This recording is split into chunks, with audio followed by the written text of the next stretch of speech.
এতগুলো মাছ একা হাতে কেটে সেগুলো দুপুরে রান্না করলাম আর মেয়ের পছন্দ মতো গোলাপি আইসক্রিম বানালাম। হ্যালো এভরিওয়ান, ওয়েলকাম নতুন ব্লগে। সবাইকে জানাই নমস্কার, আদাব। তো সকাল সকাল ঘুম থেকে উঠে বাড়ির কাছে আর কি ভ্যানে করে মাছ নিয়ে এসেছে, একদম তাজা তাজা ফ্রেশ ফ্রেশ পছন্দ মতো মাছ, আর দামেও কম পেলাম, তাই তোমার দাদা একবারে অনেকগুলো নিয়ে নিল।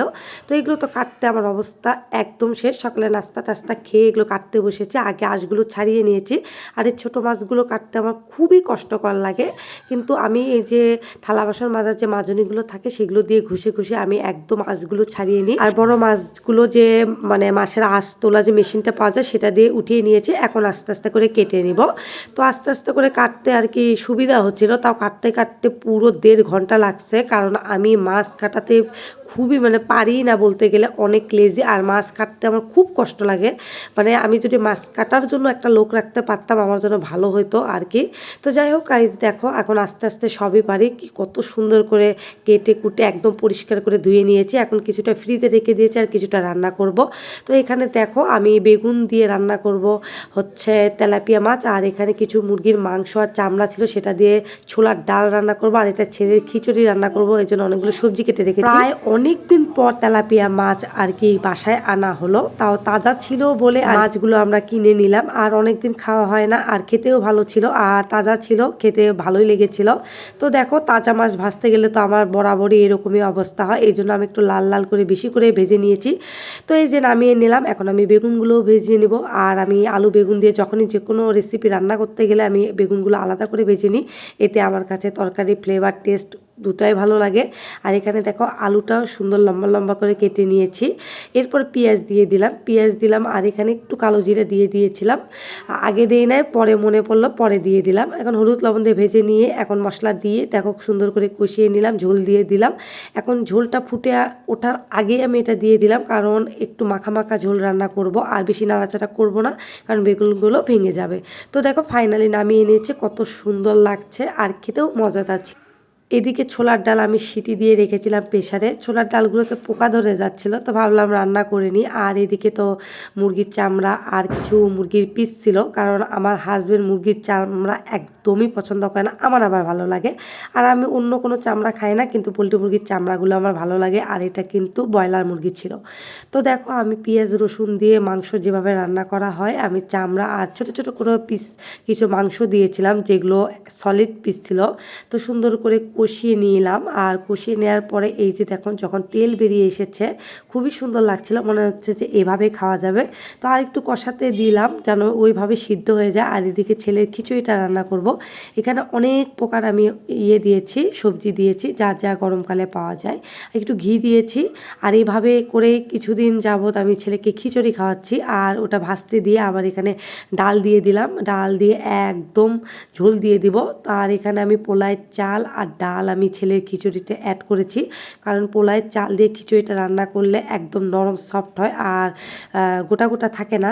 আর এখানে প্রেসারে সিটি দিতে দিয়েছি। আর এদিকে দেখো ডাল আর একদম কষিয়ে নিচ্ছি, কষানো শেষ। এখন আমি এখানে ঝোল দিয়ে দিব, মানে জল দিয়ে দিব। তো এখন ফুটতে থাক। আর এদিকে কিন্তু প্রেসারে 4-5টা সিটি পড়েছে। আর এখন আমি একটা ডাল ঘুটনির সাহায্যে একদম সুন্দর করে মিশিয়ে নিব। আর ডাল চাল সবগুলো এরকম করে দিলে খিচুড়িটা দেখো কত ডেলিশিয়াস, মানে 6 মাসের বাচ্চার খিচুড়ি আমার ছেলেকে খাওয়ায়। কি করব বলো, খেতে চায় না, যে যেভাবে খেতে চায় তাকে এভাবেই খাওয়াতে হবে। আর এদিকে দেখো ডালও ফুটে উঠেছে, আমি গরম মশলা দিয়ে নামিয়ে নিলাম, আর ছেলের খিচুড়ি হয়ে গেল। এরপরে আমি খাবার টেবিলে চলে এসেছি। এরপরে কিন্তু খাবার টেবিলে চলে আসি না, সংসারে আরও কাজ ছিল, প্রতিদিনই এই কথা বলি, কিন্তু এত কিছু আর কি ভিডিও করে করে শেয়ার করতে এতটুকু যে করি, হয়তো বা তোমরা বলবে এটা আবার কি, কিন্তু এতটুকু করতে অনেক কষ্ট লাগে। তাও তো প্রতিদিন ভিডিওই করি না, কারণ যেই দিন ভিডিও করি সেদিন সারাদিন ভিডিওর উপর দিয়েই সময় চলে যায়। তো যাই হোক, টাটকা টাটকা তেলাপিয়া মাছের বেগুন দিয়ে ঝোলটা অনেক মজা ছিল, আর ডালটা অনেক মজা ছিল, আর চামড়া তো আমার ভীষণই পছন্দ। তো খাবার খেয়ে নিলাম। এখন আমি কি বানাবো বলো, খাবার খেয়ে এতটুকু পরিমাণ রেস্ট করি নাই, এখন আমি আইসক্রিম বানাতে যাব। তোমার দাদাকে প্রায় বলে আইসক্রিম খাবো, তো ও সবসময় বকা দেয় যে আইসক্রিম খেয়ে খেয়ে ঠান্ডা লাগিয়েছ। তো আমি ভাবলাম বাসায় আইসক্রিম বানিয়ে নিই। তো এখানে দুধ জ্বালিয়ে নিচ্ছি, দুধটা একটু ঘন করে নিব, আর বেশি টেস্ট করার জন্য একটু গুঁড়ো দুধ অ্যাড করব। আর গুঁড়ো দুধটা যদি একবারে দেওয়া হয় তাহলে দলা পাকিয়ে যায়, এই জন্য একটা গ্লাসে একটু দুধ ঢেলে নিয়ে ওটা গুলিয়ে তারপরে দিচ্ছি। আর এখানে 2টা এলাচ আর কি ইউজ করেছি। আর এখানে চিনি তো যথেষ্ট পরিমাণে দিতে হবে। এখন ঘন করে জ্বালিয়ে নেব। আইসক্রিম সবাই বানাতে পারে, বাট এইভাবে বানালে একদম টেস্ট অন্যরকম আসে। আর এখানে কাজু বাদামের গুঁড়ো আমি অ্যাড করছি। এটা আমার ছেলের কাজু বাদামের গুঁড়ো ছিল, ওকে এটা আগে খাওয়াতাম, তো এখনও ও খায় না, এই জন্য ফ্রিজে রেখে দিয়েছিলাম, সেটাই একটু দিয়ে দিলাম। আর এখানে হচ্ছে নামিয়ে নিলাম একটা গ্লাসে। এরপরে ভ্যানিলা এসেন্স দেবো একটু ফ্লেভারের জন্য। আর মেয়েও কয়েকদিন যাবৎ বলছে যে মা বাসায় আইসক্রিম বানাও, যেহেতু গরম পড়েছে। তো মেয়েকে একটু খুশি করার জন্য আমার বাসায় হচ্ছে রেড কালার ছিল আর কেকে ইউজ করার জন্য, তো ভাবলাম আমি এটা একটু ইউজ করি, তাহলে আর কি সুন্দর লাগবে আর কি, মানে আইসক্রিমটার কালারটা গোলাপি গোলাপি লাগবে, সুন্দর লাগবে। তো আমি একটু ভেবেছিলাম যে টুইন বানাবো, মানে একটু সাদা হবে, একটু আর কি গোলাপি হবে, দেখতে সুন্দর লাগবে। এই জন্য আমি কিছুক্ষণ ডিপ ফ্রিজে রেখেছিলাম, বাট আমি যখন এরপরে সাদা অংশটুকু দিয়ে দিয়েছিলাম, দেখতে কিন্তু একটু সাদা সাদা একটু গোলাপি গোলাপি হয়েছিল, কিন্তু জমার পরে আর তা দেখতে হয় নাই।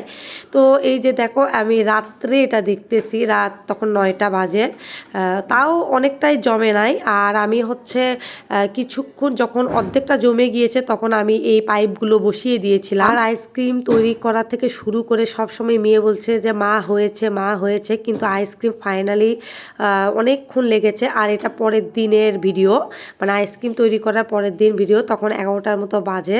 তখন মেয়ে তো অনেক খুশি হয়ে গিয়েছে যে আইসক্রিম খাবে, খুবই সুন্দর লাগছিল দেখে আর অনেক ভালো ছিল। আর হ্যাঁ, আমার আইসক্রিমের যে তৈরি করার মোল সেটাও ছিল, কিন্তু ছেলে খেলতে খেলতে এতই নোংরা বানিয়ে ফেলেছে। আর মেয়ে তো এত খুশি, আর খেতেও এত মজা হয়েছিল। জাস্ট এখানে যদি আমি স্ট্রবেরি ফ্লেভারটা অ্যাড করতাম, একদম স্ট্রবেরি আইসক্রিমের মতো লাগতো। যাই হোক, আজকে ভিডিও পর্যন্ত রাখছি, সবাই ভালো থাকো। আর ভিডিওটি ভালো লাগলে লাইক কমেন্ট শেয়ার দিও, ফলো দিও, টাটা।